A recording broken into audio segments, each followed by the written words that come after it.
ಹರಿಯಾಣ ಹಾಗೂ ಜಮ್ಮು ಕಾಶ್ಮೀರ ರಾಜ್ಯಗಳ ವಿಧಾನಸಭೆಯ ಚುನಾವಣೆಯ ಮತ ಎಣಿಕೆ ನಡೀತಾ ಇದೆ. ಬಹಳ ಸಂತೋಷ ತರ್ತಕ್ಕಂಥ ವಿಚಾರ ಅಂತ ಹೇಳಿದ್ರೆ, ಹರಿಯಾಣದಲ್ಲಿ ಭಾರತೀಯ ಜನತಾ ಪಾರ್ಟಿ ಸತತವಾಗಿ ಮೂರನೇ ಬಾರಿಗೆ ಆ ರಾಜ್ಯದಲ್ಲಿ ಅಧಿಕಾರಕ್ಕೆ ಬರ್ತಕ್ಕಂಥ ನಿಟ್ಟಿನಲ್ಲಿ ದಾಪುಗಾಲು ಹಾಕ್ತಾ ಇದೆ. ಎಲ್ಲ ಸೂಚನೆಗಳನ್ನು ಅಂಕಿಅಂಶಗಳನ್ನು ಗಮನಿಸಿದ್ದೇ ಆದರೆ ಏನು ಹರಿಯಾಣದಲ್ಲಿ ಭಾರತೀಯ ಜನತಾ ಪಾರ್ಟಿ ಧೂಳಿಪಟ ಆಗ್ತದೆ ಅಂತೇಳಿ ವಿಪಕ್ಷಗಳು, ವಿರೋಧ ಪಕ್ಷಗಳು ಬೊಬ್ಬೆ ಹೊಡಿತಾ ಇದ್ರು. ಹರಿಯಾಣದಲ್ಲಿ ಮತ್ತೆ ಕಾಂಗ್ರೆಸ್ ಪಕ್ಷ ಅಧಿಕಾರಕ್ಕೆ ಬರ್ತೇವೆ ಅನ್ನುವ ಭ್ರಮೆನಲ್ಲಿ ಏನೋ ಕಾಂಗ್ರೆಸ್ ಪಕ್ಷ ಇತ್ತು, ಅದಕ್ಕೆ ತದ್ವಿರುದ್ಧವಾಗಿ ಎಲ್ಲ ಪಿತೂರುಗಳ ನಡುವೆನೂ ಸಹ ಭಾರತೀಯ ಜನತಾ ಪಾರ್ಟಿ ಮತ್ತೊಮ್ಮೆ ಜಯಬೇರಿ ಬಾರಿಸ್ತಕ್ಕಂಥ ನಿಟ್ಟಿನಲ್ಲಿ ಸಾಗ್ತಾ ಇರ್ತಕ್ಕಂಥದ್ದು ಸಂತೋಷ ತರ್ತಕ್ಕಂಥ ಸಂಗತಿ. ಕಾರಣ ಇನ್ನೂ ಸ್ವಲ್ಪ ಹೊತ್ತು, ಯಾಕೆಂದರೆ 12:30 1 ಗಂಟೆ ಅಷ್ಟೊತ್ತಿಗೆ ಒಂದು ಕ್ಲಿಯರ್ ಪಿಕ್ಚರ್ ಚಿತ್ರಣ ಸಿಗ್ತದೆ. ಮತ್ತೊಂದು ಕಡೆ ಜಮ್ಮು ಕಾಶ್ಮೀರದಲ್ಲಿ 10 ವರ್ಷಗಳ ನಂತರದಲ್ಲಿ ನಡೆದಿರ್ತಕ್ಕಂಥ ಅಲ್ಲಿನ ವಿಧಾನಸಭಾ ಚುನಾವಣೆ, ಆರ್ಟಿಕಲ್ 370 ಅಲ್ಲಿ ಕಾನೂನು ಸುವ್ಯವಸ್ಥೆನ ಸಂಪೂರ್ಣವಾಗಿ ಹತೋಟಿಗೆ ತೆಗೆದುಕೊಂಡಿರ್ತಕ್ಕಂಥದ್ದು.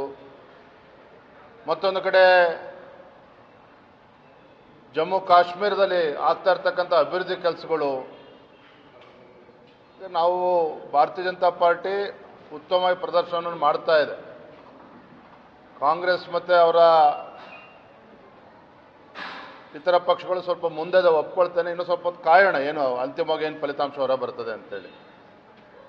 ಎಸ್ ಸರ್, ಹೇಳೋಣ. ಬೇರೆ ಜಮ್ಮು ಕಾಶ್ಮೀರದಲ್ಲಿ ಒಂದಷ್ಟು ಬದಲಾವಣೆ, ಯಾಕಂದರೆ ಬಿಜೆಪಿ ಬರದೇ ಹೋದ್ರು ಕೂಡ ಅಲ್ಲಿ ಸಾಧನೆ ಮಾಡುವಂಥ ಕೆಲಸವನ್ನು ಮಾಡ್ತಾ ಇದೆ. ಸೀಟ್ಗಳನ್ನು ನೋಡಿ, ಅಲ್ಲಿ ಜನ ಏನು ನರೇಂದ್ರ ಮೋದಿಜಿಯವರ ನಾಯಕತ್ವದಲ್ಲಿ ಯಾವ ಜಮ್ಮು ಕಾಶ್ಮೀರದಲ್ಲಿ ಅಭಿವೃದ್ಧಿ ಅಂತ ಹೇಳಿದ್ರೆ ಏನು ಅಂತಲೂ ಕೂಡ ಗೊತ್ತಿರಲಿಲ್ಲ ಸ್ವಾತಂತ್ರ್ಯ ಬಂದ ಇಷ್ಟು ವರ್ಷಗಳಲ್ಲಿ. ಆದರೆ ಮೋದಿಜಿಯವರ ಒಂದು ಸಂಕಲ್ಪ ಜಮ್ಮು ಕಾಶ್ಮೀರದಲ್ಲೂ ಕೂಡ ಅಭಿವೃದ್ಧಿ ಕೆಲಸಗಳು ಯಾವ ವೇಗದಲ್ಲಿ ತೆಗೆದುಕೊಂಡು ಬಂದಿದ್ದಾರೆ.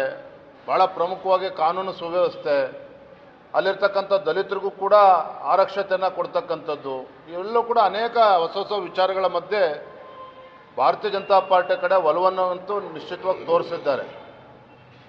ಅಲ್ಲಿ ಹತ್ತತ್ರ 30 ಸ್ಥಾನಗಳ ಹತ್ತತ್ರ ಈಗಾಗಲೇ ಭಾರತೀಯ ಜನತಾ ಪಾರ್ಟಿ ನಿಮಿಷನ್ ತಗೊಳ್ತಾ ಇರ್ತಕ್ಕಂಥದ್ದು ಕೂಡ ಉತ್ತಮ ಬೆಳವಣಿಗೆ.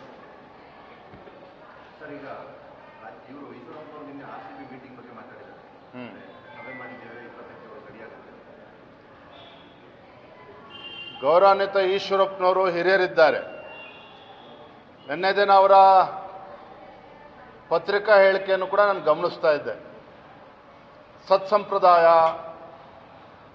ಸಂಸ್ಕೃತಿನ ಬೆಳೆಸಬೇಕು, ಉಪನ್ಯಾಸ, ಭ್ರಷ್ಟಾಚಾರ, ಈ ರೀತಿ ಅನೇಕ ಒಳ್ಳೊಳ್ಳೆ ವಿಚಾರಗಳ ಬಗ್ಗೆ ಅವರು ಬೆಳಕು ಚೆಲ್ತಕ್ಕಂಥ ಪ್ರಯತ್ನವನ್ನು ಮಾಡಿದ್ದಾರೆ.